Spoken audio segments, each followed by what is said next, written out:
हाय बेचारी बहू। सरिता की शादी एक अच्छे परिवार में हुई है। उसका पति रोहन उसे बहुत प्यार करता है। घर में उसकी सास शांति और ननद मीनाक्षी भी है, जो सरिता के किसी काम में दखल अंदाजी नहीं करती। लेकिन फिर भी सरिता को ऐसा लगता है कि दुनिया की सबसे ज्यादा बेचारी बहू वही है और सबसे ज्यादा अत्याचार उसी पर हो रहा है। माँ जी, ये लीजिए आपकी चाय। अरे बहू, तूने इतनी ज्यादा चीनी क्यों डाल दी चाय में? हाय हाय माँ जी, मैंने तो उतनी ही मीठी बनाई है जितनी मीठी आपको पसंद है। माँ जी, आपको तो मेरे हाथ की चाय अच्छी ही नहीं लगती। जब देखो कुछ न कुछ कमी निकाल ही देती हो। अरे बहू, तू एक बात के पीछे ही पड़ जाती है। मैंने ऐसा कब कहा कि तू रोज चाय खराब बनाती है? सरिता अपने कमरे में चली जाती है और फोन उठाकर अपनी माँ से बात करती है। हेलो माँ, कैसी हो आप? क्या कर रही हो? मैं तो ठीक हूँ, पर तू बता, तेरा मूड कैसा है? तेरी आवाज से लग रहा है कि कुछ तो हुआ है तेरे ससुराल में। अरे क्या बताऊँ माँ, यहाँ तो हर समय मेरे साथ बहुत बुरा व्यवहार होता है। मैंने अपनी सास के लिए इतनी अच्छी चाय बनाई, लेकिन मेरी सास चाय पीते ही मुझे 4 बातें सुना दी। बेटी, तू इतनी छोटी छोटी बातों पर ध्यान ही क्यों देती हो? तुम्हारी सास ने कुछ बोल भी दिया तो क्या हो गया? वो बड़ी है ना तुझसे। माँ ने इतना समझाया, लेकिन इस बात का सरिता पर कोई असर नहीं हुआ। अपनी बेचारी बहू की छवि वो बदलना ही नहीं चाहती। अगली सुबह सब नाश्ते की टेबल पर बैठकर नाश्ता कर रहे थे, तभी सरिता ने अपने पति से कहा, सुनिए जी, मुझे ना आज बाजार से कुछ सामान लेकर आना है। आज आप ऑफिस से आने के बाद मुझे लेकर चलना ना। भाभी, मुझे भी कुछ किताबें खरीदनी है। आप दोनों जा ही रहे हो तो मेरी किताबें भी ले आना। लो, अभी तो बात ही की है बाजार जाने की, तो एक फरमाइश आ गई। माँ जी, आप भी बता दो कुछ, और हाँ, मोहल्ले वालों से भी बोल दो अगर वो कुछ मंगवाना चाहते हो तो। बेचारी मीनाक्षी अपना सा मुंह लेकर रह गई।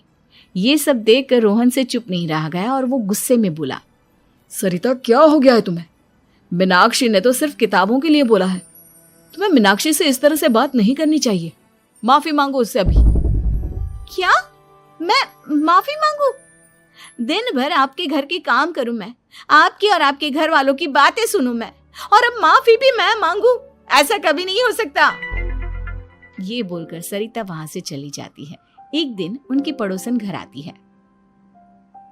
अरे सरिता, क्या कर रही है? और क्या करूंगी भाभी जी, बस घर का काम ही कर रही हूँ। आप बताओ कैसे आना हुआ? अरे मैं तो तुम्हारा हालचाल पूछने आई थी, लेकिन तुम तो बिजी लग रही हो। कोई बात नहीं, मैं बाद में आ जाऊंगी। और क्या करूं भाभी जी, जब से शादी होकर आई हूँ ना, बस काम ही कर रही हूँ। और इस घर में ना कोई मेरी कदर नहीं करता। पति है जो बस घर से ऑफिस, ऑफिस से घर। ननद को तो कॉलेज से फुर्सत नहीं। बची सास तो उनका सारा समय मेरी गलतियां निकालने में लग जाता है। अरे ये क्या कह रही हो सरिता?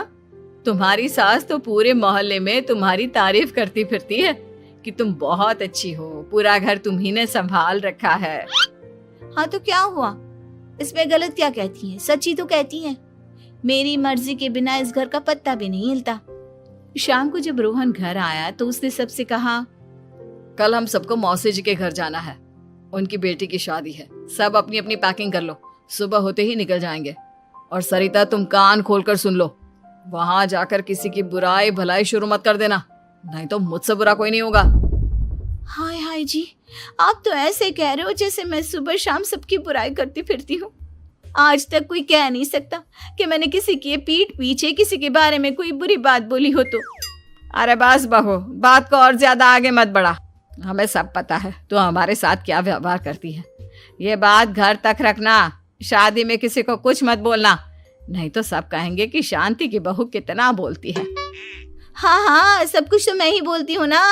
आप लोग तो हर समय फूलों की बारिश करते रहते हो मेरे ऊपर। सारी गलती मेरी है जो मैं इस घर में आई। सबका कितना ध्यान रखती हूँ, लेकिन फिर भी मेरी तो आप लोगों की नजर में कोई कदर ही नहीं है। अगली सुबह सब लोग मौसी जी के घर पर चले जाते हैं। वहां पर शादी का माहौल होता है, सब जगह चहल पहल होती है, बहुत सारे मेहमान आए हैं। सरिता को वहां बहुत अच्छा लग रहा है। वो अपने मन में सोचती है, यहाँ कितना अच्छा लग रहा है, कितनी रौनक है। मैं यहाँ किसी से ज्यादा बात नहीं करूंगी। अगर मेरे मुंह से कुछ ऐसा वैसा निकल गया तो रोहन जी तो मुझसे गुस्सा हो जाएंगी। सरिता ये सब सोच ही रही थी कि वहां रोहन की कजिन साक्षी आ गई और सरिता से बोली, आप सरिता भाभी हो ना? जितना आपके बारे में सुना था आप तो उससे भी ज्यादा सुंदर हो।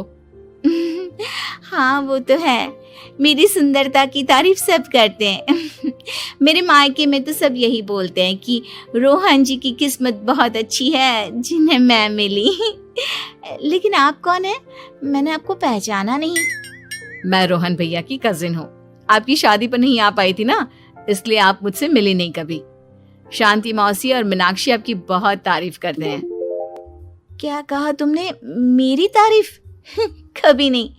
मेरे ससुराल वाले कभी मेरी तारीफ कर ही नहीं सकते।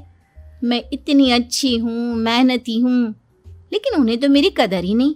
सारा दिन घर का काम करती हूँ, फिर भी मेरी सास ना मुझे सुनाती रहती है और पति भी मेरी सास की साइड लेते हैं। ना कभी बाहर ले जाते हैं ना कहीं घुमाने। अगर घुमाने के लिए कभी बोल भी देना तो उनकी बहन बीच में आ जाती है। मैं कैसे रह रही हूँ उस घर में ये मैं ही जानती हूँ। सरिता की ये बातें सुनकर साक्षी को बड़ी हैरानी हुई। अब वो हर किसी के सामने अपनी बढ़ाई और ससुराल वालों की बुराई करने लगी। रोहन और शांति को सरिता पर बहुत गुस्सा आया, लेकिन वो चुप रहे। अगले दिन जब वो अपने घर पर आए, सरिता, तुमने क्यों सबके सामने मेरी इज्जत का तमाशा बनाया? तुमसे बोला था ना कि चुप रहना। अजी ऐसा भी क्या कह दिया मैंने जो इतना भड़क रहे हो? तुम जहां जाती हो अपना रोना शुरू कर देती हो, कभी किसी दूसरे की बात ही नहीं सुनती, बस अपनी कहती रहती हो। तुमने सबके सामने हमारा तमाशा बनाकर रख दिया है। हे भगवान, मुझे अपने पास बुला ले। जिस घर में मेरी कदर ही नहीं उस घर में मेरा क्या काम? अरे क्या करूंगी मैं यहाँ रहकर? जो भी आता है मुझे सुनाकर चला जाता है। मैं तो किसी से कुछ नहीं कहती। सीधी सादी बहू मिल गई है ना सबको, तो जो जी में आए वो करो। सरिता ने अपने आगे किसी को कुछ बोलने ही नहीं दिया और उस दिन भी उसने सबके सामने खुद को बेचारी बना ही दिया। अगले दिन मीनाक्षी कॉलेज के लिए लेट हो रही थी, इसलिए वो हर काम जल्दी जल्दी कर रही थी। अपना नाश्ता लेने किचन में गई और पतीले में रखे गरम दूध को गिलास में डालने लगी। दूध का पतीला उसके हाथ से छूट गया और गरम गरम दूध उसके हाथ पर गिर गया। ओए माँ, हाय मेरा हाथ, माँ मेरा हाथ जल गया। मीनाक्षी की आवाज सुनकर सरिता दौड़ती हुई आई। ये क्या किया तुमने? तुम्हें नाश्ता चाहिए था तो मुझसे बोल देती, मैं क्या मना करती थी? अब पता नहीं कितने दिन की मुसीबत पाल ली तुमने। सरिता मीनाक्षी को उसके कमरे में ले गई और उसका बहुत ख्याल रखा। उसका इस तरह से ख्याल रखना शांति और रोहन को थोड़ा अजीब लगा। माँ, सरिता के दिमाग का भी कुछ पता नहीं। कल शादी में सबको इतना कुछ बोल कर आई है हमारे बारे में, और अब मीनाक्षी की कितनी अच्छी देखभाल कर रही है। ये ऐसा क्यों करती है? बेटा, तेरी बीवी की ना आदत हो गई है सबके सामने खुद को बेचारी दिखाने की, और आदत इतनी जल्दी नहीं बदलती। जब ये बोलना शुरू करती है तो रुकने का नाम ही नहीं लेती, इसलिए इसे पता ही नहीं चलता कि ये किसके सामने क्या बोली जा रही है। लेकिन दिल की बहुत अच्छी है। हमें भी अपना दिल बड़ा करके ये जैसी है इसे स्वीकार करना चाहिए।